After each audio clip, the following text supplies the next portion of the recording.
Aunty, आध्या के phone से मैंने ही आपको चीरू के लिए मैसेज किया था।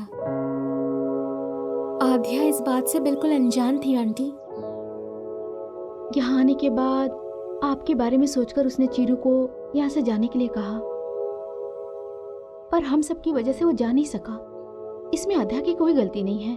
उसकी जिंदगी में आपके बाद ही कोई है। क्या हुआ आध्या? ऐसा क्यों पूछ रही हैं? तुम कहती हो ना मैं तुम्हारी दुनिया हूं। तुम आज जैसी भी हो उसका कारण सिर्फ मैं हूं। कहीं ऐसा तो नहीं कि अनजाने में मुझसे कोई गलती हो गई है जिसकी वजह से तुम्हारी दुनिया बदल गई है? मैं नहीं चाहती मेरी दुनिया बदले, और आपने कोई गलती नहीं की। आपके अलावा और कोई नहीं है मेरा, इसीलिए सिर्फ आपके लिए ही मैं वापस चीरू से मिलने गई थी। तुमने कहा था कि मेरी माँ के बारे में नहीं पता। सोचा था करीब आ जाऊंगा तो सब कुछ ठीक हो जाएगा। करीब जाने के बाद पता चला कि तुम ही करेक्ट हो। अगर अनजाने में तुम्हारी माँ के बारे में मैंने कुछ गलत शब्द बोला हो तो मुझे माफ कर देना। अब जैसे आया हूं वैसे ही वापस चला जाऊंगा। हर मर्द के बारे में समस्या अलग ही होती है, पर औरतों के बारे में समस्या अगर समझ लो तो बस वही सबसे बड़ा पुरस्कार है। I'll miss you.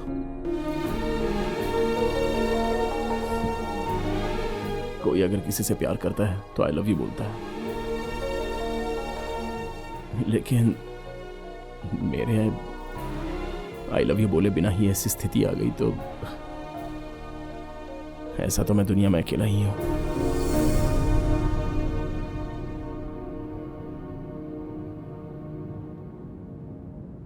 आज तक सिर्फ मैं ही आपके बारे में सोचती थी मम्मी, लेकिन इस बारे में मेरे अलावा और भी किसी ने सोचा, और उसके बाद ये सब हो गया।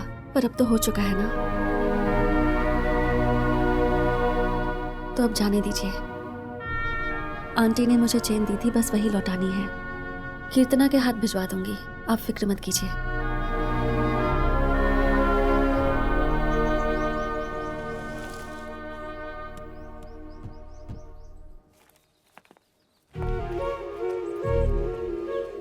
क्या बात है पद्मा?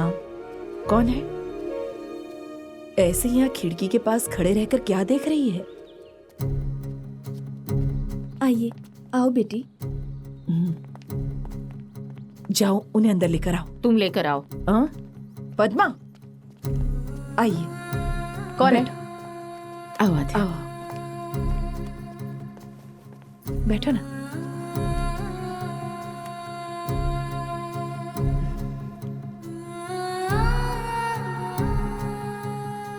चीरू से नंबर लेकर तुमसे बात करने के बारे में ही सोच रही थी।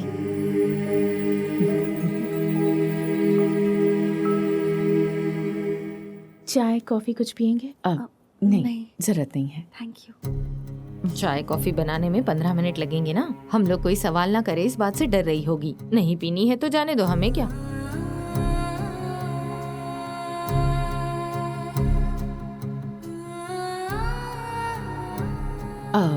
जब आप लोग आए थे तब आपकी चेन हमारे यहाँ रह गई थी, तो हमने सोचा कि आपको देते हुए जाए।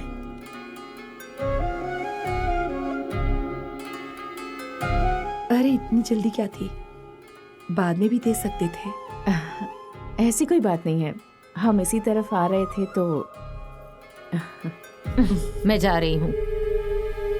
पद्मा रुको। ये लोग आए हैं ना घर पर? यहाँ किस लिए आए हैं? मैं चुप नहीं रह सकती, कुछ तो बोलूंगी। फिर यहाँ भी कुछ होगा। मेरी वजह से काफी कुछ हुआ है। क्या है कि लाडला बेटा है ना, इसीलिए कभी कुछ नहीं बोली। उसने अगर पूछा, पद्मा माँ मैंने तुम्हारे पेट से जन्म नहीं लिया, इसीलिए तुमने ऐसा किया ना, तो मैं क्या जवाब देती? मैं बर्दाश्त ही नहीं कर पाती। जो सबके दिल में था बस वही कहा मैंने। उसके लिए मैंने कितना कुछ सुना। कौन थी वो? छोटे बाल थे, जिसके कंधे तक बाल है, कौन थी वो? सरिता को वो नहीं कहना चाहिए था, मैं मानती हूँ। बात वो नहीं है। सरिता ने जो बातें की उसका दुख नहीं है मुझे, लेकिन उस वक्त आप चुप थी, इस बात का दुख है। क्या बात करती मैं पद्मा?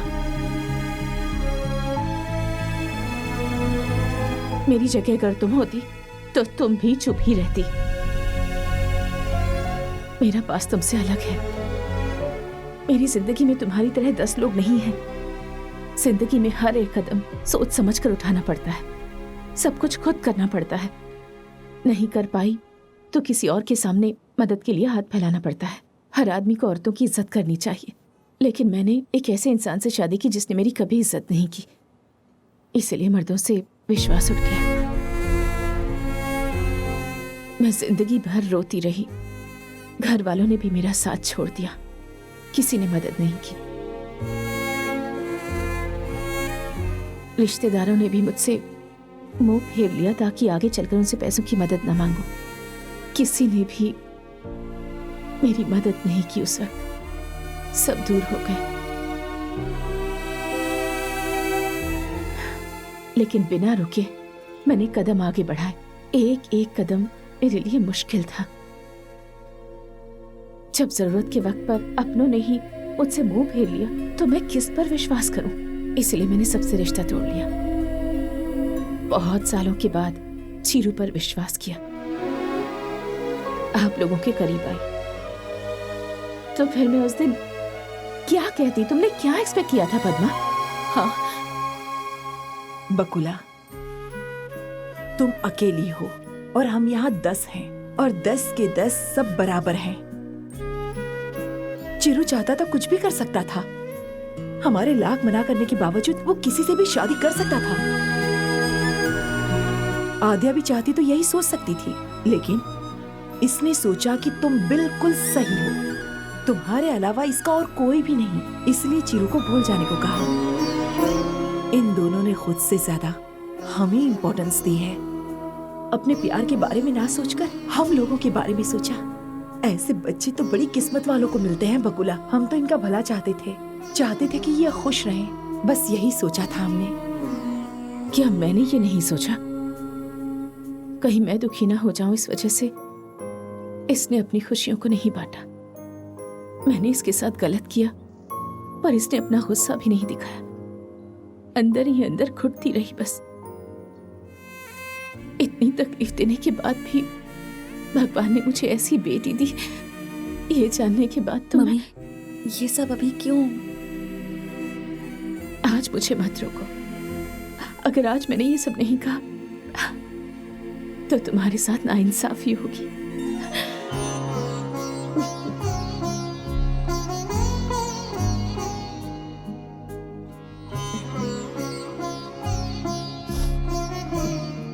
सब लोग एक तरफ रहें और हम लोग एक तरफ रहें तो वो दर्द कैसा होगा मैं समझ सकती हूँ। जब प्रवलिका बिल्कुल अकेली थी तब चीरू ने उसका साथ दिया, उसे उसके प्यार से मिलाने की कोशिश की, तभी समझ गई कि वो अलग है।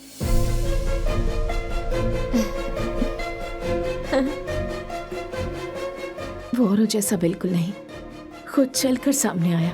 उसने ये मेरी बेटी के लिए किया होता तो शायद मैं उसे कभी माफ नहीं करती। उसकी वजह से मेरे और राधिया के बीच कोई दूरी ना आए, इस वजह से आपका बेटा चीरू अपने प्यार का बलिदान करने से पीछे नहीं हटा। उसी वक्त मुझे समझ में आया कि अगर कोई औरत कुछ समझ सकता है तो वो सिर्फ चीरू है। अब तुम्हें सब पता चल गया है तो हमारे चीरू को अपनी आद्या दे सकती हो ना? आपसे भी ज्यादा ख्याल रखेंगे हम इसका, हमारी आद्या का। दोनों की जोड़ी राम सीता जैसी लगेगी, शादी करवा दीजिए ना। हम चीरू को दुखी नहीं देख सकते, प्लीज मान जाइए ना। दुखी? वो दुखी है क्या? हम सब यहाँ खड़े होकर उसके बारे में इतनी बातें कर रहे हैं और वो कहाँ है? इतना इमोशनल डिस्कशन यहाँ चल रहा है और वो घोड़े बेचकर अंदर सो रहा है। वो बिल्कुल दुखी नहीं है। अब फिर से इसको क्या हो गया? ना उसे दुख है ना उसे मुझसे प्यार है। चलिए मम्मी चलते हैं। अरे सब ठीक होने के बाद इन औरत लोगों का ना। नहीं, कौन आंटी, बोला मैं हम सो गया हूँ? चलते हैं। हाँ? कौन बोला मैं सो गया हूँ? 4 महीने हुए मुझे सोए हुए। पता नहीं कौन से मुहूर्त में इसे देखा था, तब से नींद ही नहीं आ रही है। आंखें लाल क्यों पूछती हो? तो शैम्पू आंखों में गिर गया, ऐसा झूठ बोलना पड़ता है मुझे। छी। अभी तक मेरी शादी नहीं हुई तो इसकी वजह सिर्फ तुम ग्रेट औरतें हो, और उसके अंदर अभी आपका एडिशन हो गया है, और ये तो बहुत महान है। क्या कह रही थी मुझे कि मेरी माँ ही मेरी सबसे बड़ी दुनिया है? इतना बोल दिया तो हो गया क्या? और तुम सब लोग भी बहुत ग्रेट हो, बस मैं ही एक बेवकूफ हूं यहाँ। अरे छोटा सा बच्चा है, बहुत शरीफ है, ऐसा हो गया तो तुम्हें जरा भी दया नहीं आई मुझ पर? अब औरतों से युद्ध करने की ताकत ना मुझ में तो नहीं है। तुम लोगों को समझने के लिए भगवान ने इतना दिमाग किसी में भी नहीं दिया है। हाँ, लेकिन एक बात मैं जानता हूँ, औरतों आप लोगों को प्रणाम। सासू माँ सॉरी मुझे माफ करना, बस आपकी बेटी मुझे दे दीजिए, मैं उसको बहुत चाहता हूँ, प्लीज इसको भेज दो ना। आओ ना। खुश रहो।